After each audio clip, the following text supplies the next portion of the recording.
Miguel Ángel, Shakespeare, Toni Morrison, Albert Einstein, Pablo Picasso, Mary Shelley. Cuando escuchamos estos nombres, probablemente nos venga a la mente una sola palabra para explicar sus capacidades: genio. Pero, ¿qué queremos decir cuando llamamos a alguien genio?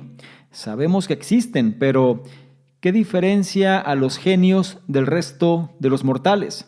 ¿Cuáles son sus hábitos y rasgos característicos? Por lo que, si quieres descubrirlo, te invito a que te quedes y analices lo que traigo a continuación.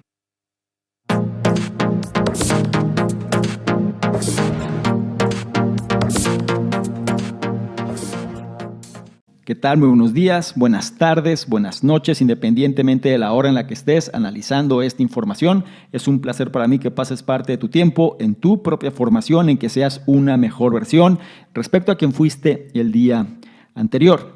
Y en esta ocasión vamos a hablar del hábito de la genialidad. El libro en cuestión en inglés se le conoce como The Hidden Habits of Genius.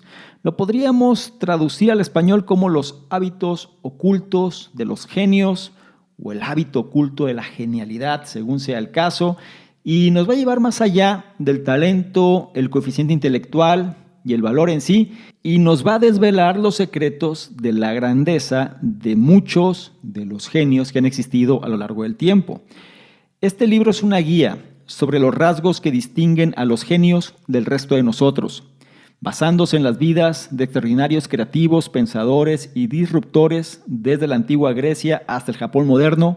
Rastrea los factores que conforman el complejo y fascinante fenómeno que llamamos genio. ¿A quién va dirigido este libro? Bueno, en sí, a todas aquellas personas que se consideran genios de nacimiento, que quieren alcanzar su máximo potencial. Te lo digo porque muchas personas pueden sentirse incomprendidas y de pronto creen que hay un problema con ellos, y te vas a dar cuenta que quizá el enfoque que están tomando no es el correcto. También va destinado a estudiantes de la naturaleza humana que se preguntan qué es lo que mueve a un genio. Y en sí, para todos aquellos que buscan potenciar su capacidad creativa. Este libro, al analizar las vidas de personas tan diversas como Leonardo da Vinci y Albert Einstein, nos reduce la genialidad a unos pocos ingredientes clave. Y aunque no nos conviertan a todos en genios, seguir los consejos que nos dan podría acercarnos un poco más. En este análisis vas a aprender aspectos importantes como qué es lo que había en la lista de tareas de Leonardo da Vinci, por qué Vladimir Nabokov escribía en un coche estacionado o aparcado, y qué autor escribió una novela clásica cuando aún era adolescente.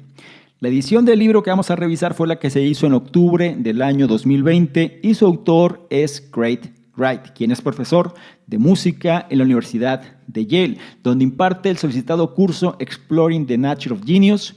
Es originario de Oklahoma y Wright es autor de Listening to Music y The Maze and the Warrior. También tiene un libro por ahí que habla del Satoshi, Bitcoin y esta filosofía que es bastante interesante, entre otras obras. Y lo que me gusta mucho de este autor es que, digamos, es un ejemplo vivo de lo que implica ser creativo en relación a mostrar de diferentes formas un mismo fondo.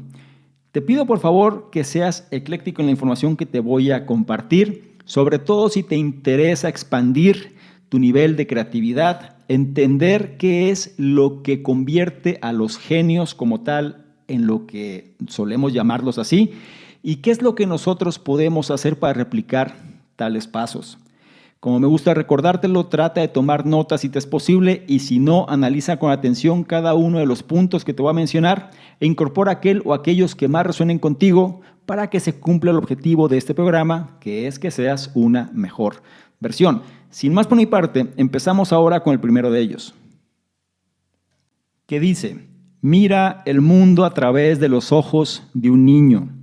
Hay pocos villanos de Halloween más conocidos que el famoso monstruo del Dr. Frankenstein. Pero, ¿sabías que su creadora, Mary Shelley, solo tenía 19 años cuando terminó de escribir su emblemática novela? De hecho, empezó a trabajar en la novela Frankenstein cuando solo tenía 18 años. después de hacer una apuesta con su futuro marido, el poeta Percy Shelley, y su amigo Lord Byron, sobre quién de ellos podría crear la historia más aterradora. La idea del libro se apoderó de ella de repente, y así nació un clásico de la literatura. No se puede negar que escribir Frankenstein siendo un adolescente es una prueba del genio de Mary Shelley, pero quizá nos equivocamos al considerar la edad de Mary Shelley como un obstáculo que superó. Tal vez el hecho de que escribiera cuando su infancia no quedaba muy atrás resultó ser una ventaja. El mensaje clave: mira el mundo a través de los ojos de un niño. Mientras que Mary Shelley produjo su mejor obra cuando era adolescente, otro genio, el artista Pablo Picasso, produjo obras maestras incluso mientras envejecía. A diferencia de Shelley, Picasso no es recordado principalmente por una sola creación juvenil, pero eso no significa que no pueda enseñarnos algo sobre el valor de un punto de vista infantil. De niño, Picasso tuvo como mentor a su padre artista, cuyas enseñanzas ayudaron al joven Picasso a producir obras de arte asombrosas y técnicamente brillantes desde una edad temprana. Pero había un problema. A pesar de la precisión de sus cuadros, les faltaba algo clave: creatividad e innovación reales. Exactamente lo que queremos decir cuando utilizamos la palabra genio. Entonces, ¿cómo consiguió Picasso salirse del molde que le había marcado su padre y empezar a pintar de la forma tan atrevida que conocemos hoy en día? Es sencillo: abrazó una especie de infantilismo. El propio Picasso dijo: se necesita mucho tiempo para ser joven. El artista o el gran artista tuvo que aprender a canalizar los impulsos infantiles en su arte y empezó a experimentar con líneas atrevidas, figuras caricaturescas y colores atrevidos. Así que quizá deberíamos pensárnoslo dos veces antes de animar a los niños a crecer, como demuestran los ejemplos de Mary Shelley y Picasso. Una visión fresca, joven y algo infantil del mundo suele estar más cerca de la genialidad que una perspectiva adulta. Y me gustaría profundizar en las enseñanzas de este primero porque es fundamental que entendamos esto. Solemos presionar mucho en función de cumplir los estándares, ¿cierto? Solemos decir frases como: deja de soñar, es momento de crecer, deja de ser infantil, es momento de madurar, etc. Y es ahí donde quizá nosotros estamos rompiendo nuestra creatividad. El enfoque de ver el mundo a través de los ojos de un niño es crucial. Esa curiosidad, como más adelante vamos a poder percibirlo, esa forma fresca, ese modo de ver las cosas sin miedo, sin estar tan condicionados por el entorno, es lo que nos permite salirnos del molde. Y es ahí cuando la creatividad e innovación se pueden manifestar. Los artistas que vamos a ver a continuación en este análisis, y no solo artistas, sino inventores, científicos y otro tipo de personalidades que han existido, todos, absolutamente todos han caído con este enfoque. Es decir, ven las cosas a través de los ojos de los niños. Y algo que vale la pena remarcar: una visión fresca, joven y algo infantil del mundo suele estar más cerca de la genialidad que una perspectiva adulta. Si tú de pronto no entiendes por qué no eres creativo, o si tú de pronto ves al mundo bastante gris, es momento de que vuelvas a retomar la frescura. Arriésgate más, sé más espontáneo, vuelve a conectarte con el niño interior. Ahí está, todos lo tenemos. Es momento de dejarlo libre, deja que se manifieste, no tengas tanto miedo al qué dirán. Date la oportunidad de volver a tener este enfoque. ¿Te has dado cuenta que las personas que suelen ser auténticas y que más conectan suelen ser también algo irreverentes y suelen ser algo infantiles en la cuestión en la cual perciben las cosas y cómo se comportan? Y también suelen ser mucho más frescas. ¿Te das cuenta que no es obra de la casualidad? Es importante que nosotros podamos matizar esto. Estamos en un mundo tan frío, tan, digamos, lleno de automatización. Estamos en un mundo donde pareciera que tenemos que buscar siempre las mismas cosas que los demás nos han dicho, que de pronto dejamos de percibir lo que es aquello que es relevante. El hecho de conectar con el niño interior permite eso. ¿Qué es lo que te movía de niño? ¿Qué es aquello que te hacía soñar? ¿Qué es aquello que te hacía no aburrirte? Y entonces no te conviertas en aquello que muchas veces criticaste cuando tenías una edad temprana. Es un examen de conciencia que todos tendríamos que hacer si es que queremos empezar a adoptar estos hábitos de genialidad. No olvides la enseñanza de este primer punto. Mira el mundo a través de los ojos de un niño.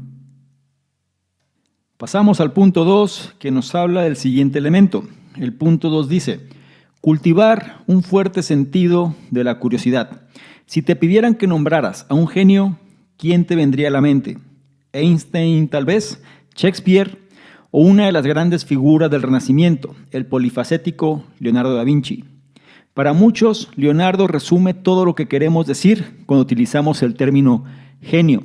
El famoso artista italiano fue pintor, escultor, ingeniero, arquitecto, anatomista y mucho más. Y lo que es más importante, Leonardo no se limitó a desempeñar estas funciones, sino que sobresalió en ellas, superando con creces los esfuerzos y las expectativas de sus compañeros.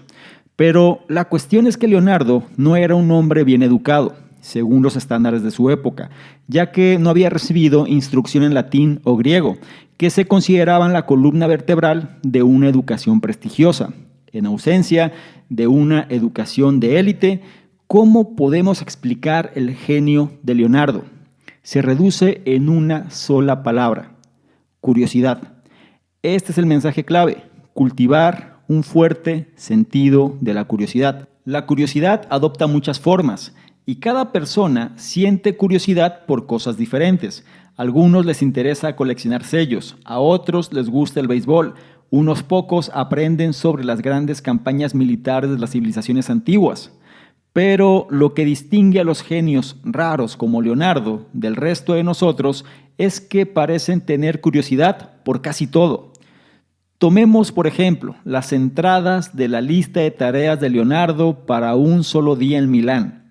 Sus tareas incluían calcular la superficie de la ciudad y sus suburbios, encontrar un libro que describiera las iglesias de la zona, aprender a cuadrar un triángulo matemáticamente, examinar una ballesta, averiguar cómo reparar la esclusa de un canal y preguntar a un hombre sobre la medida del sol. Y eso es solo lo más destacado.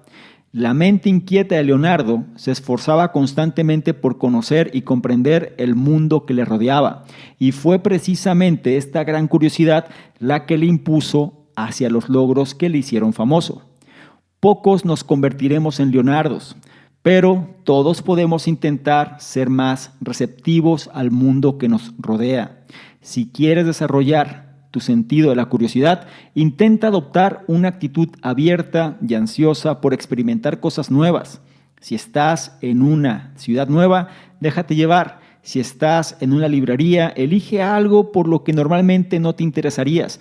La curiosidad hace del mundo un lugar más rico. Y vamos a profundizar brevemente en las enseñanzas de este punto número 2. El enfoque central: sé curioso. En este programa Conocimiento Experto vas a encontrar análisis que van a reforzar este concepto.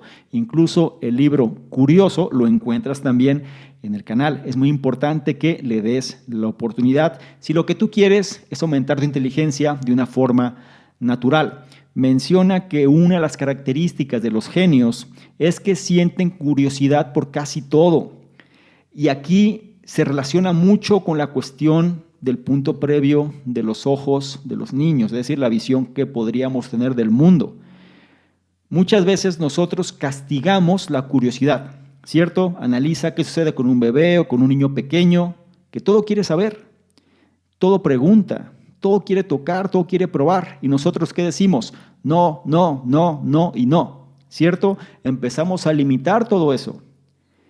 Siendo adultos, o ni siquiera adultos, sino teniendo ya una edad donde nosotros podamos comprender esto, es importante tomar acciones, ¿sí? Es importante que nosotros definamos qué vamos a hacer para mantener siempre la curiosidad en alto. Eso es lo que nos va a hacer más inteligentes. Eso es lo que va a permitir que nosotros podamos encontrar diferentes alternativas a diferentes situaciones que queremos encontrar solución. menciona algo muy interesante. Una mente, para que llegue a estos niveles de genialidad, tiene que esforzarse por conocer y comprender el mundo que le rodea. ¿Cuántas veces nosotros vivimos de forma autómata? Es decir, no preguntamos nada, aceptamos las cosas tal y como llegan, no sabemos por qué suceden, simplemente pensamos que así es y ya. Y no preguntamos, no indagamos, no despertamos ese deseo innato por saber. Sería bueno que nos cuestionáramos más, que si alguien nos dice que esto es así, preguntáramos por qué y no aceptar las cosas simplemente por defecto. Se nos condiciona que actuemos de esa forma, pero por eso estamos analizando esta información, para que nosotros podamos tomar diferentes decisiones en relación a las situaciones que tenemos. ¿Ok? Y es por eso que este punto cierra con esto. Si quieres desarrollar tu sentido de la curiosidad, intenta adoptar una actitud abierta y ansiosa por experimentar cosas nuevas. No le tengas miedo al statu quo. No tengas miedo simplemente a no expresar lo que quieres decir o lo que quieres manifestar por el miedo al que dirán. No tengas miedo de salirte de la norma, en pocas palabras. Obviamente esto con su respectivo respeto, ¿sí? No se trata tampoco de romper las cosas simplemente porque sí, sino más bien hacerlo de una manera genuina. Cuando sentimos curiosidad por algo, eso es genuino. No estamos anteponiendo una emoción sobre ello, sino más bien simplemente el hecho de querer saber más. Y eso es lo que puede empezar a alimentar cada vez de forma más fuerte nuestra propia inteligencia. No olvides la enseñanza del punto número 2, cultivar un fuerte sentido de la curiosidad. Es turno del punto 3 con el siguiente elemento que dice: presta toda tu atención al trabajo. Sigamos con Leonardo da Vinci por un minuto. Ya hemos visto que tenía un extraordinario sentido de la curiosidad por el mundo que le rodeaba, pero eso por sí solo no es una receta para la genialidad. Para crear una capacidad artística tan grande como la de Leonardo, son necesarios algunos ingredientes clave más. El principal de ellos, un extraordinario poder de concentración.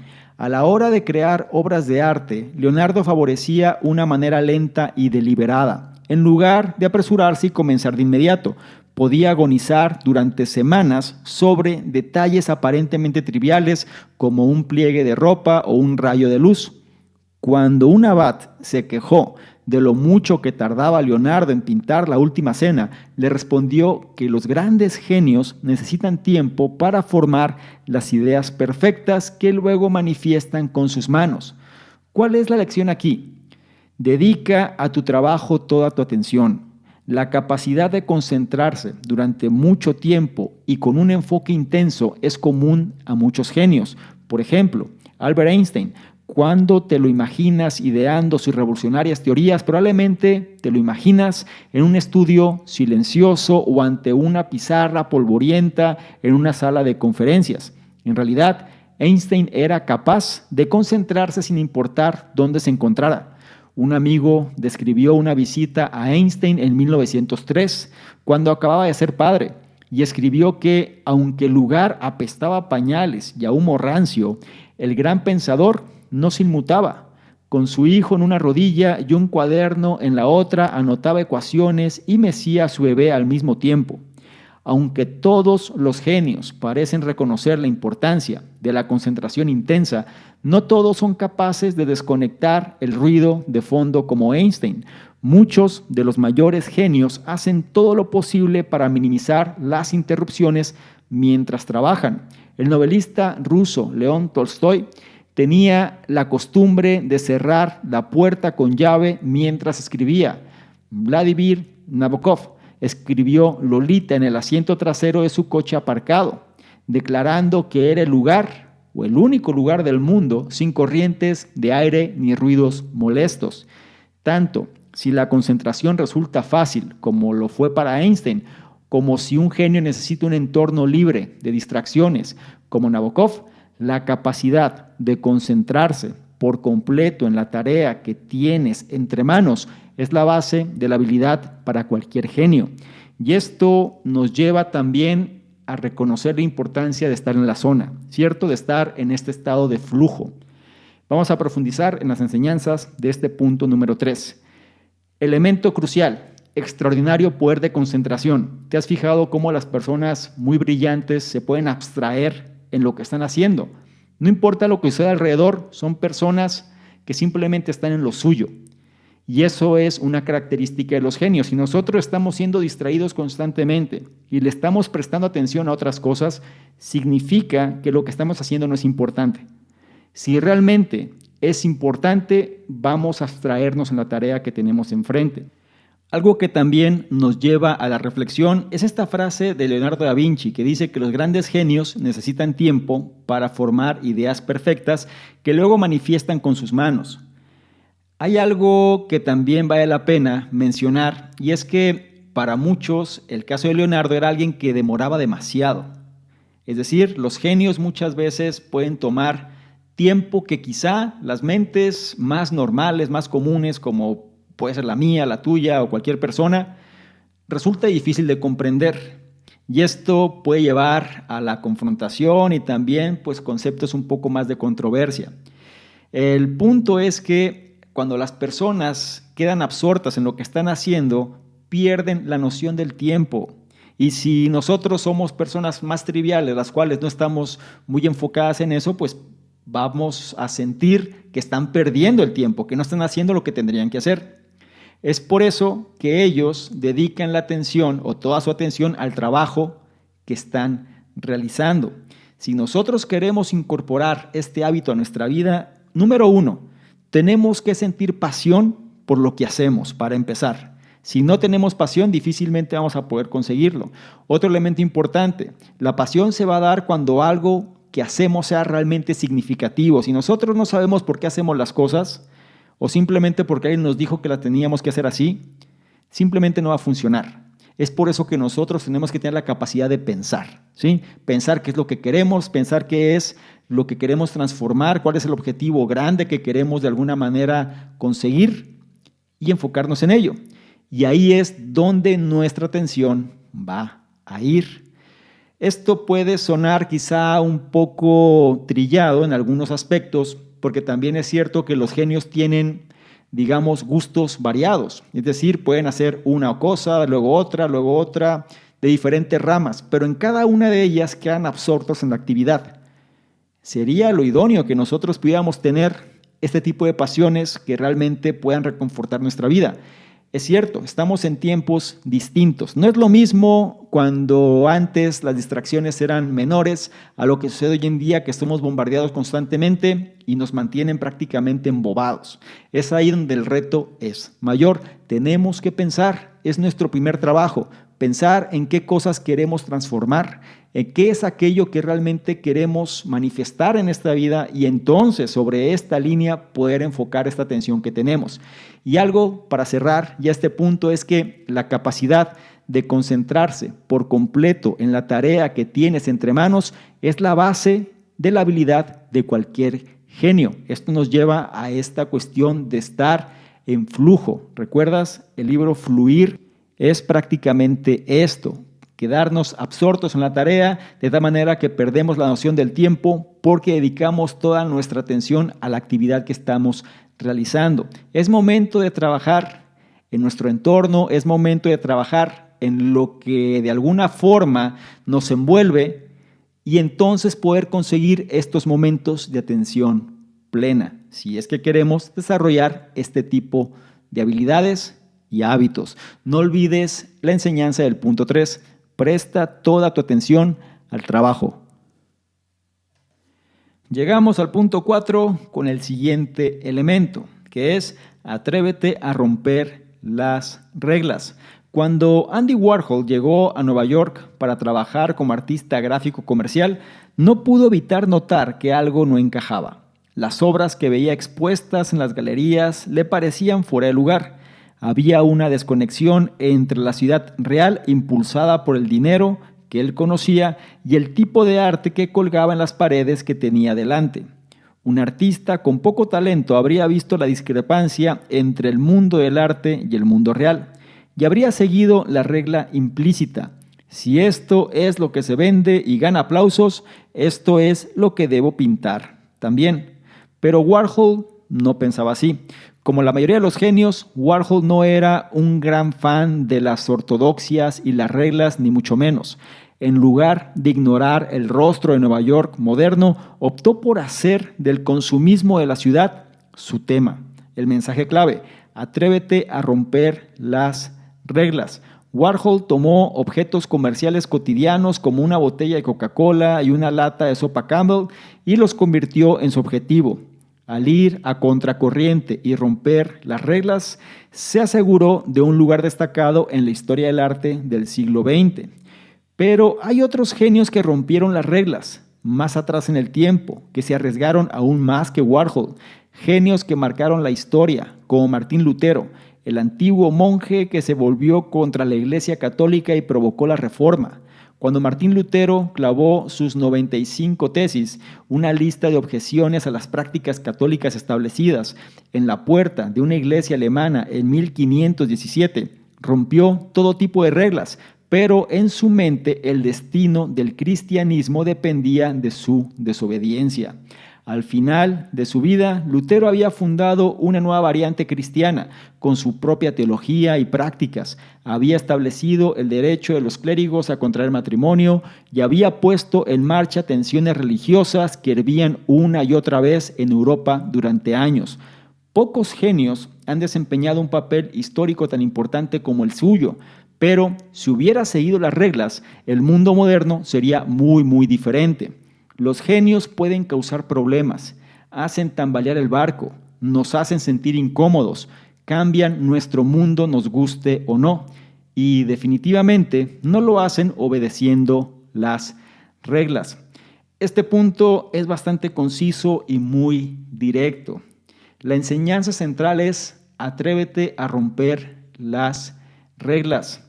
Si tú eres una persona que sigue el statu quo en todo lo que dictamina, pues simplemente vas a ser uno más. Así de simple es. Si tú te limitas a cumplir con todo lo establecido, vas a ser uno más de aquellos que lo hacen. Por eso, muchas veces resulta muy complicado enfrentarte a esto.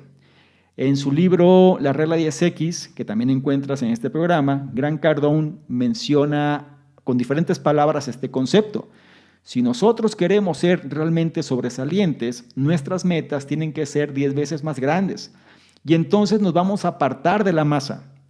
Pero cuando nos apartemos de la masa va a haber mucha resistencia. Y eso es la parte difícil, porque vamos a confrontarnos muchas veces con seres queridos, con amigos, con personas importantes para nosotros. Y eso quizá resulte difícil porque es enfrentar el rechazo, la negatividad, el hecho de ser señalados, ser marcados. Y si no tenemos una convicción fuerte y dura sobre lo que queremos, difícilmente vamos a poder generar esto que estamos buscando. Ahora, es importante hacer esta distinción. No se trata de romper las reglas simplemente por rebeldía. Tienes que tener un porqué, un trasfondo muy fuerte de por qué no estás de acuerdo con lo establecido. Porque créeme, el statu quo tiene mucha fuerza de atracción, es decir, su gravedad es muy fuerte.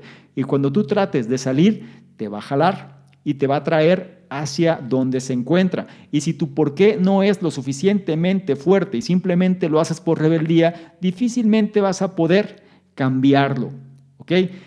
Es ahí donde empiezan las distinciones de aquellos que sí son disruptivos, de aquellos que sí se pueden considerar genios y no simplemente personas que hacen algo pero sin un trasfondo real. La mayoría de la gente se puede quejar de algo, pero si tú le preguntas exactamente qué es lo que quiere, difícilmente te va a poder decir. Es mucho más fácil culpar y simplemente quejarse que afrontar la responsabilidad. Y ahí es donde radica la diferencia. Cuando nosotros tenemos la determinación de lo que queremos, quizá no sabemos exactamente cómo lo vamos a conseguir, pero sí sabemos que esto es algo que para nosotros es significativo, entonces de manera consciente tomamos esa responsabilidad. ¿Que los demás puedan opinar? Por supuesto que van a opinar. ¿Que nos van a comprender? Seguramente. Es por eso que mucha gente les llama locos o personas lunáticas o fuera de este mundo. Recuerda, los genios no se van a preocupar por tratar de agradarte, ni tampoco van a tratar de convencerte de algo. Ellos simplemente van a ser fieles a sus propias convicciones, creencias y sobre todo aquellos deseos que desean manifestar. Y es ahí donde las reglas por lo regular se rompen. Es importante que tengas los matices correctos, sé ecléctico en esta información, trata de adaptarlo a tu vida en función de lo que mejor resultado te dé. ¿Ok? No olvides la enseñanza de este punto número 4. Atrévete a romper las reglas.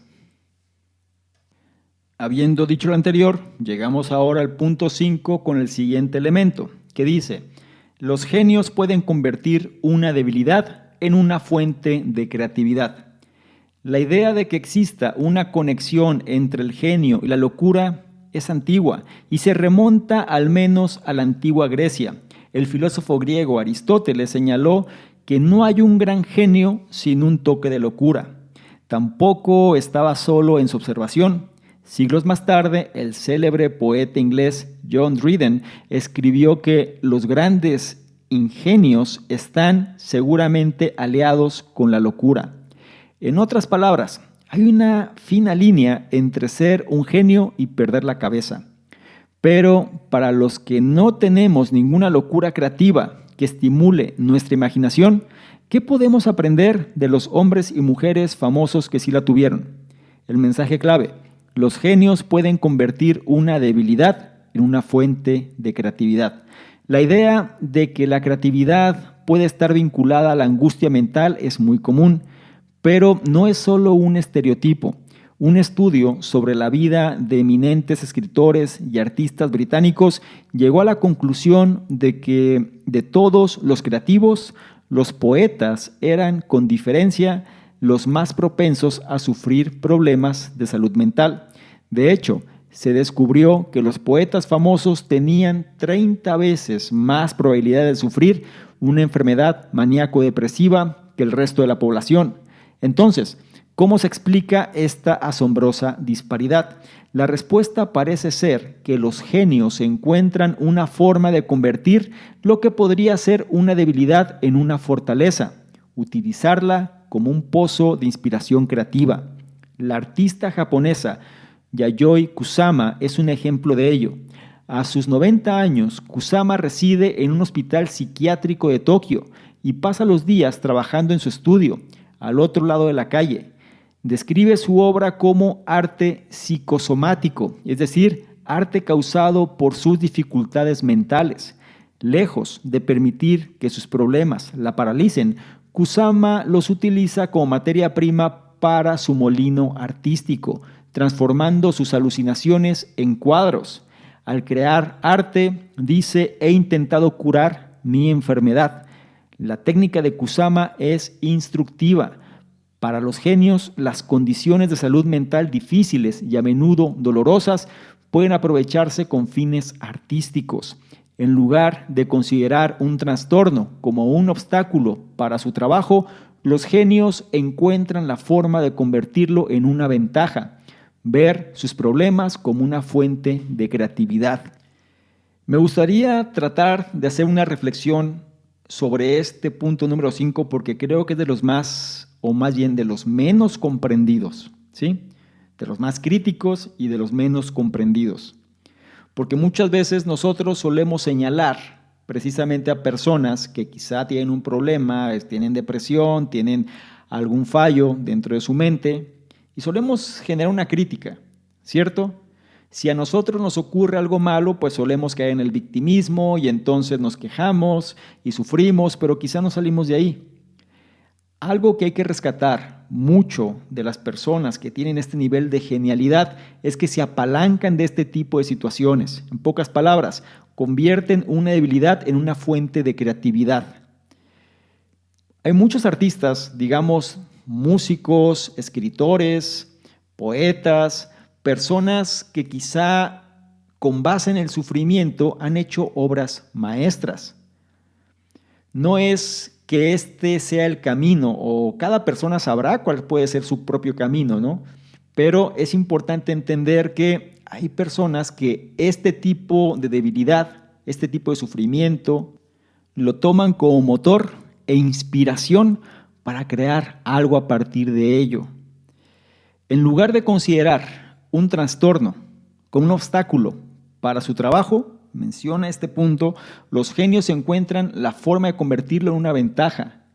Ven sus problemas como una fuente de creatividad, se apalancan de ello.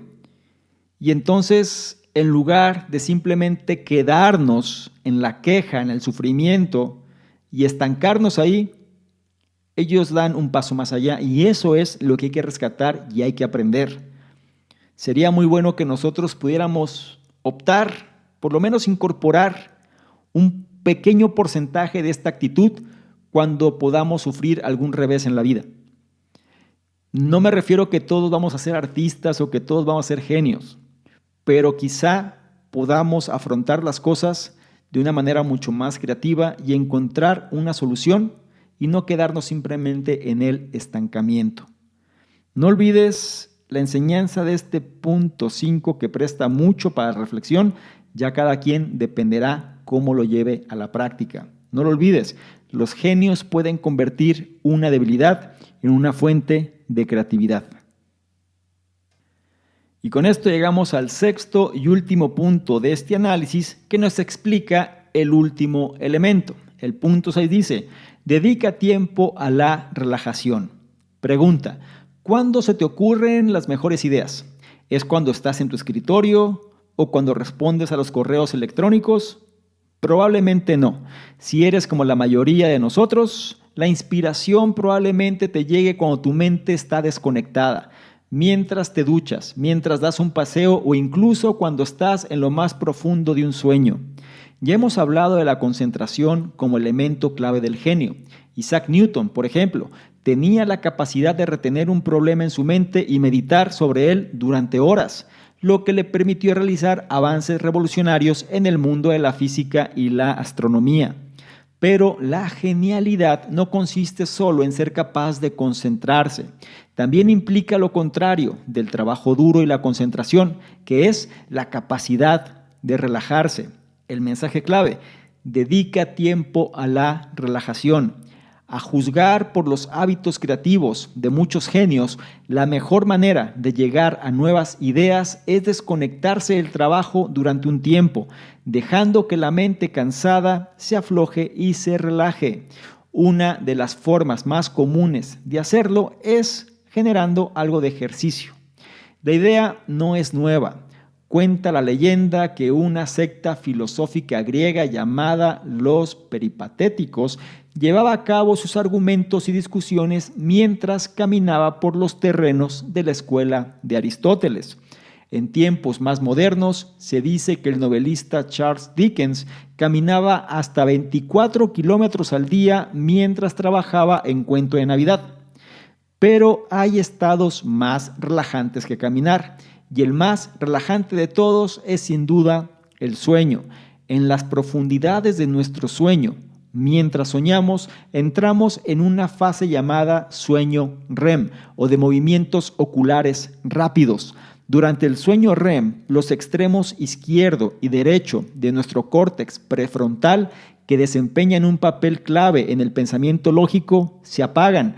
Al mismo tiempo, las partes de nuestro cerebro relacionadas con la memoria, las emociones y las imágenes se activan. El resultado es el extraño fenómeno que llamamos sueño, un estado durante el cual los genios, desde el artista Salvador Dalí hasta Paul McCartney de los Beatles, experimentaron algunos de sus avances creativos más importantes. Pero, genios o no, también hay una lección para el resto de nosotros. La forma de llegar a nuevas ideas y percepciones no es agotarse con un trabajo interminable. Para conseguir una creatividad óptima, los momentos de concentración deben combinarse con momentos de profunda relajación y descanso. Me gustaría reflexionar en este punto número 6 porque puede ser uno de los factores que menos importancia le prestamos. Solemos estar acostumbrados al trabajo duro, o por lo menos ese es el mensaje que nos dan. Hay que trabajar, hay que trabajar, hay que trabajar. ¿Y en qué momento nosotros podemos calibrar todo esto? Recuerda, es como cuando te ejercitas con pesas, es decir, vas a un gimnasio y estás haciendo levantamiento de pesas. Si tú no dedicas un tiempo para dejar que el músculo se recupere, es decir, descanso, entonces el músculo no va a crecer. En otras palabras, el resultado que estás buscando no lo vas a poder encontrar. Y es ahí cuando nosotros tenemos que empezar a matizar un poquito esta información. Recuerda, la inspiración probablemente te llegue cuando tu mente esté desconectada. Si tienes un problema, una situación que quieres resolver y le has dado muchas vueltas al asunto, es momento de un descanso, ¿sí? Quizá cuando estés desconectado de ese problema es cuando puedas encontrar inspiración. Menciona por aquí que uno de los momentos donde esta inspiración se da, o los momentos de eureka, es mientras te duchas o mientras caminas o cuando estás soñando. El mensaje es muy tajante. Tienes que dedicar tiempo a relajarte. Y una de las formas más comunes en la cual puedes conseguir esta relajación es ejercitando tu cuerpo. Ahora, muchas veces solemos pensar que tenemos que hacer cosas muy extenuantes. No es tanto por ahí, sino más bien es como poner tu cuerpo en movimiento. Y esto sucede porque muchas veces nosotros nos desconectamos cuando estamos en movimiento del problema que tenemos en la cabeza, en pocas palabras. De eso se trata. Hay estados que nos llevan precisamente a alcanzar niveles de relajación. Caminar despacio, es decir, dar un paseo por el parque, por ejemplo, lugares abiertos, que nos pegue el aire, que nos pegue el sol. Nos puede ayudar muchísimo en relación a poder desconectar nuestra mente. También el hecho de tener un sueño de calidad es crucial, ya que solemos castigar mucho esa parte. No le prestamos la importancia necesaria. Creemos que dormir para qué, o voy a dormir poco, no importa, ya dormiré cuando me muera, otras cosas, ¿no? Nos dan muchas veces mensajes que tenemos que estar en vigilia la mayor cantidad de tiempo posible para que la vida no se nos escape. Entre otras cosas, la realidad es que necesitamos relajarnos. Si queremos tener una vida más satisfactoria, tenemos que relajarnos o por lo menos aprender a hacerlo. Y puede ser complicado porque cuando tenemos un problema, esta relajación parece que se fuese por la ventana, ¿cierto? Sin embargo, tenemos que saber matizar esta información. Recuerda, para conseguir una creatividad óptima, los momentos de concentración deben combinarse con momentos de profunda relajación y descanso. Entonces, si tú estás, digamos, trabajando en algo y de pronto no encuentras la solución, si tú sigues dedicando tu energía a eso, es posible que en lugar de encontrar una solución, simplemente te termines desgastando más. Es como la ley de los rendimientos decrecientes que revisamos ya previamente. No por dedicar más energía significa que vas a generar más resultado, ¿ok? Necesitas recuperarte. Acostúmbrate a dedicarte tiempo para ti, precisamente para actividades que no tienen nada que ver con el trabajo o el problema en cuestión que quieres resolver. Recuerda esta ley de los rendimientos decrecientes. No porque dediques más energía a algo significa que vas a encontrar mayores resultados. No olvides la enseñanza de este punto número 6. Dedica tiempo a la relajación. Esto finaliza el análisis y me gustaría concluir con lo siguiente. Podemos rastrear los mismos elementos clave en la vida de muchos genios de culturas y épocas muy diferentes. En el fondo, el genio implica la capacidad de combinar la concentración intensa con el tiempo de inactividad creativo, de convertir las dificultades personales en fortalezas y de encontrar el valor para romper las reglas tradicionales. Además, los genios tienen un punto de vista atrevido e infantil y una curiosidad insaciable que siempre les impulsa a aprender más. No olvides las enseñanzas de este análisis. Mira el mundo a través de los ojos de un niño. Cultivar un fuerte sentido de la curiosidad. Presta toda tu atención al trabajo. Atrévete a romper las reglas. Los genios pueden convertir una debilidad en una fuente de creatividad. Dedica tiempo a la relajación. Y si me permites darte un consejo o acción, sería el siguiente. Sal a pasear tranquilamente. Caminar desempeñó un papel fundamental en las rutinas creativas de genios como Charles Dickens y los filósofos peripatéticos. Pero si sales a pasear en busca de inspiración, asegúrate de mantener un ritmo moderado. Los científicos afirman que si aumentas la velocidad de tus paseos de un ritmo pausado a uno más forzado, rompes el hechizo.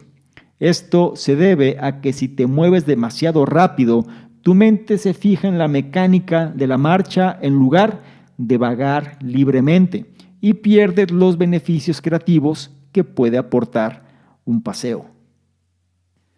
Cerramos el análisis. El libro en cuestión fue The Hidden Habits of Genius. Lo podríamos traducir al español como Los hábitos ocultos de los genios o Los hábitos ocultos del genio, según sea el caso, de su autor Craig Wright. Un libro que nos lleva más allá del talento, el coeficiente intelectual y el valor, y nos va a desvelar los secretos de la grandeza de estas personas que han marcado la historia y nos lleva a descubrir los rasgos que definen al genio.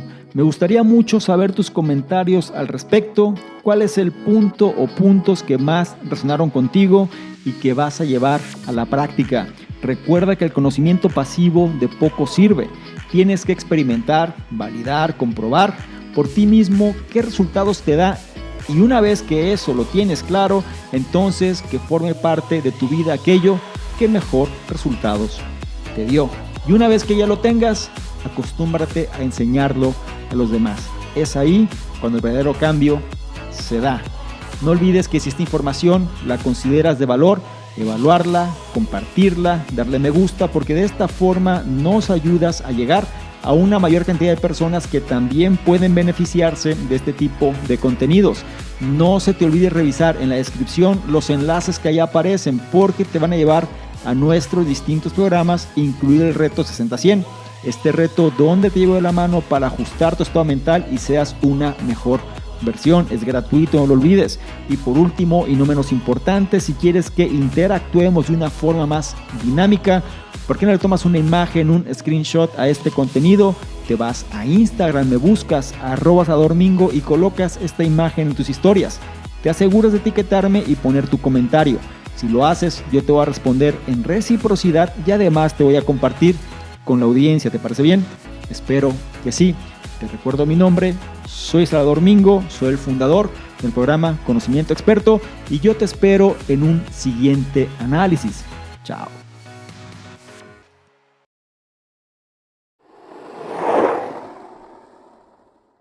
¿Qué tal? ¿Cómo estás? Por acá Salvador Mingo, un placer que estés revisando este contenido donde te voy a explicar precisamente qué consiste esta membresía del canal Conocimiento Experto. Son 3 niveles. El nivel número 1, miembros estándar, son personas que quieren tener una comunicación más directa. Es decir, actualmente recibimos muchos comentarios, dudas, preguntas, etcétera, y es difícil responder a todos. Por ende, vamos a diferenciar las personas que tienen un interés genuino de aquellos que simplemente son curiosos, y la membresía estándar es la base de ello. Las personas que formen parte de esta membresía van a tener prioridad para que sus dudas, preguntas, comentarios sean respondidas, ¿sí? Es decir, tengan respuesta en relación a lo que están comentando. Por otro lado, también van a ser los elegidos para apoyar en la selección de los libros de la semana. Es decir, actualmente dentro de la sección del Conocimiento Experto están análisis de libros y vamos a priorizar a estas personas para que sean ellos los que definan cuáles serían los siguientes libros a elegir. Y por otro lado, van a ser las personas que se van a enterar más rápidamente de notificaciones, promociones, información de poder y demás que vale la pena compartir.